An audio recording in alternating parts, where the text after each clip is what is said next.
Every year, the US Open comes to this park. 800,000 people. Tickets that run hundreds of dollars. I just walk over from the neighborhood. And the homes around this park, living next to it, adds $0 to their value. Zero. The Seoul data proves it, and I'll show you. Behind me is the iconic Unisphere in Flushing Meadows Corona Park, one of the most recognizable landmarks in Queens. But today isn't just about the park. Let's explore the neighborhoods that surround it, including Corona, Flushing, Forest Hills, and Kew Garden Hills, and see what makes each one unique if you're thinking about living in Queens. What many people don't realize is that this was once a massive ash dump before it was transformed for the 1939 World's Fair. It hosted another World Fair in 1964, and that's when the famous Unisphere behind me was built as a symbol of global unity. Today, this nearly 900-acre park is home to the US Open, Citi Field, the Queens Museum, miles of walking trails, lakes, playgrounds, and some of the biggest events in New York City. It's truly the heart of Queens. The US Open runs from the late August into September. For visitors, it means the 7 train, long lines, and expensive parking. For residents, it's a different experience entirely. Here's the first thing most people don't know. During Fan Week, before the main draw starts, the grounds are free. You can walk in, watch qualifying matches, see top players practice up close, and pay nothing. Residents around this park treat Fan Week like a neighborhood event because that's exactly what it is. And here's how I do the tournament myself. I walk in. It's about a 35-minute walk for me, and I walk fast. But I skip the parking and the traffic on the Grand Central completely. Getting home is the part worth knowing. Instead of fighting the crowd out the same way, I take the subway one stop to Flushing and grab a rideshare from there. Or I take the 7 to Roosevelt Avenue and transfer to my line home. Living on foot is where the congestion gets you. So I walk in and I ride out a smarter way. That's the trade-off living near this park. 2 weeks a year of crowds and noise for the tournament. 50 weeks of a park that most of the city forgets exists. Soccer fields, barbecue areas, bike paths, the largest lake in New York City, picnic lawns, and open space just a walk away. Sounds like bad news when the crowds come. It's actually the best real estate secret in Queens. I'll show you why, what homes really cost on every side of this park, and the one street the US Open cameras pan across every year without ever naming it. Before we go neighborhood by neighborhood, look at what surrounds this park because it explains everything about the homes around it.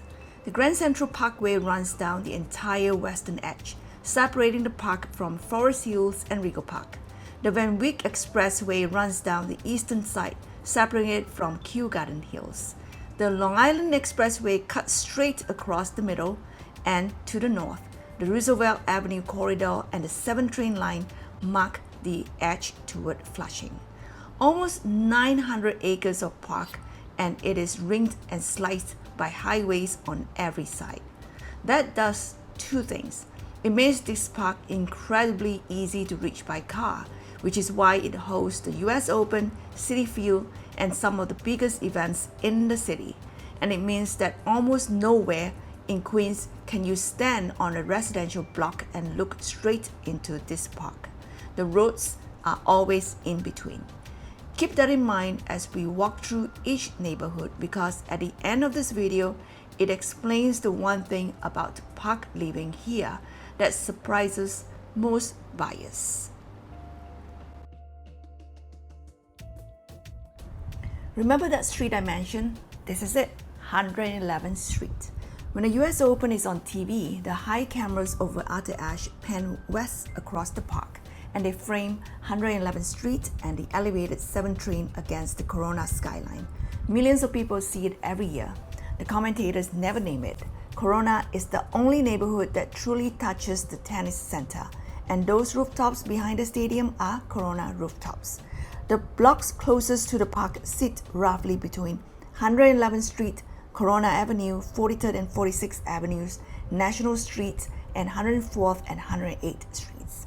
The housing here is classic Queens, detached and semi-detached single-family homes, legal two-families, older brick row houses, and along Corona Avenue and Roosevelt Avenue, mixed-use buildings with apartments over retail.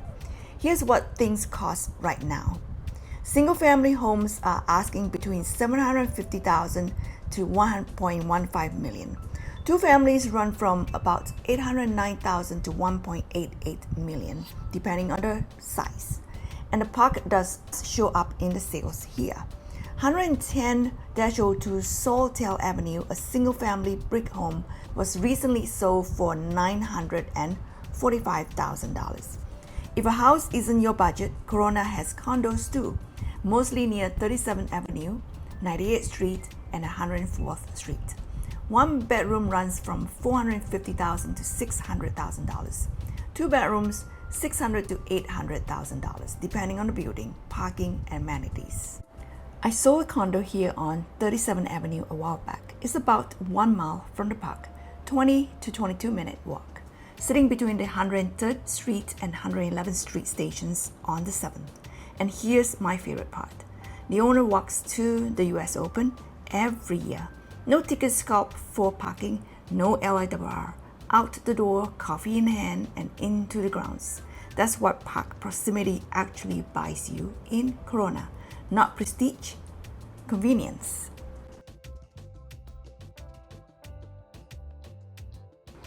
Now the north side.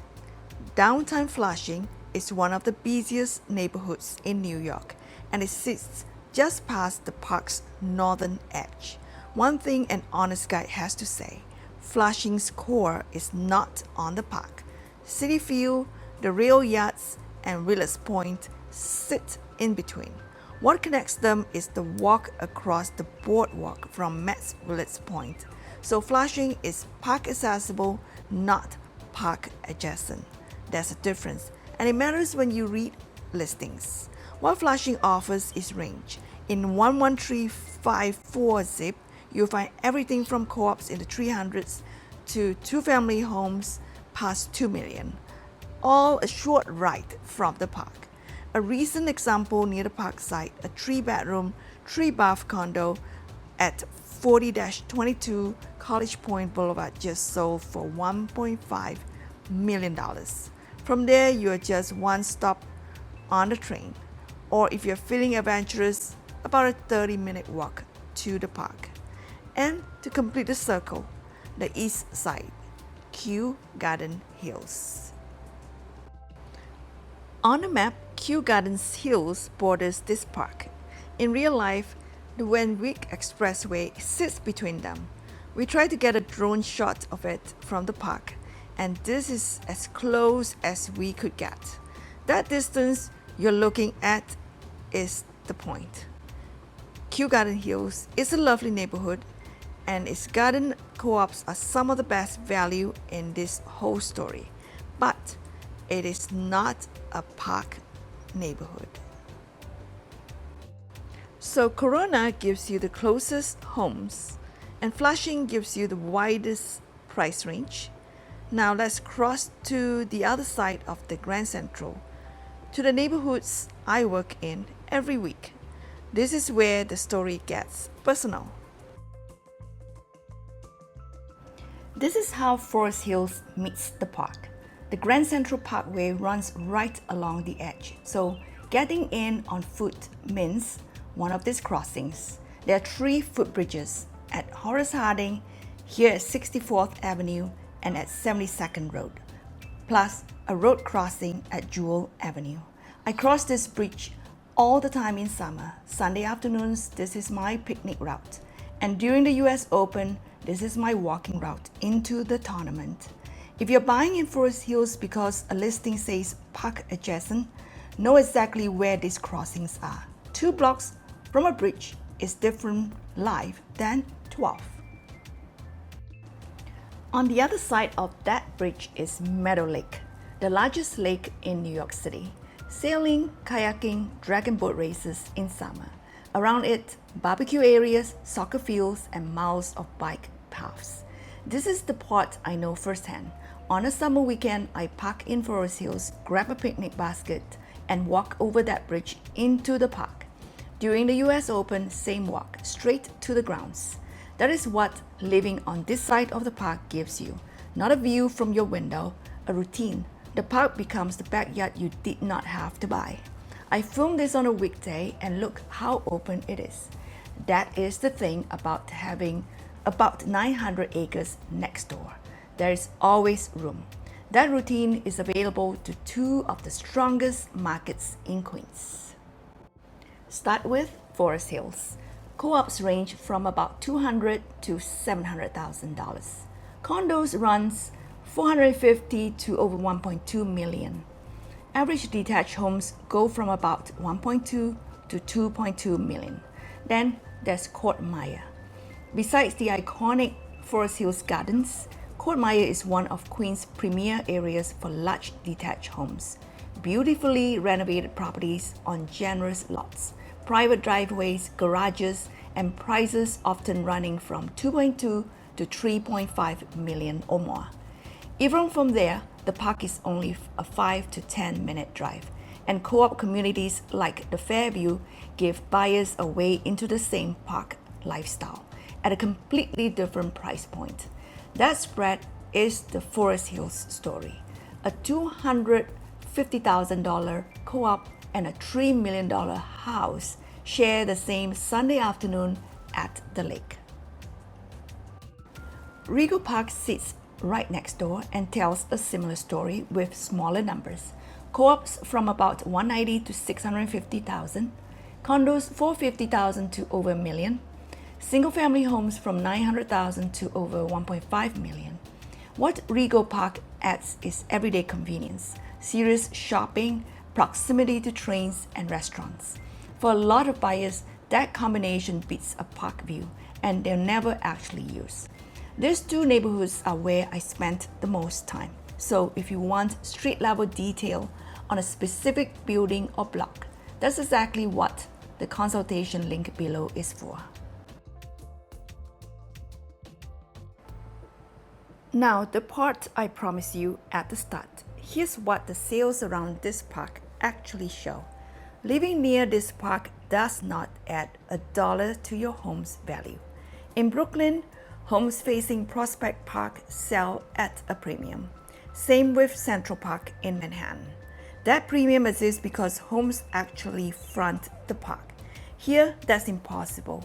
Look around the edges. The Grand Central on the west, the Wentworth on the east, the Long Island Expressway cutting across, highways circle this entire park.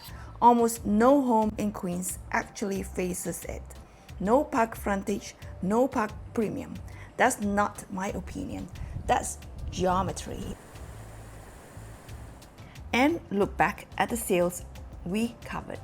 The $1.5 million on College Point Boulevard was a 3-bedroom, 3-bath condo on the 10th floor. In every one of those deals, the buyer paid for the property. The park came along free. It goes one step further. The homes closest to the park can actually sell at a discount because closest to the park here means closest to a highway. Traffic noise is real and buyers price it in. A single-family home right up against the Grand Central can trade below a similar home 5 or 10 blocks into a quiet residential grid. So here's my honest advice if you're buying near Flushing Meadows. Don't buy on the park. Buy few blocks in. You'll walk to the park in minutes. You won't hear the highway at night.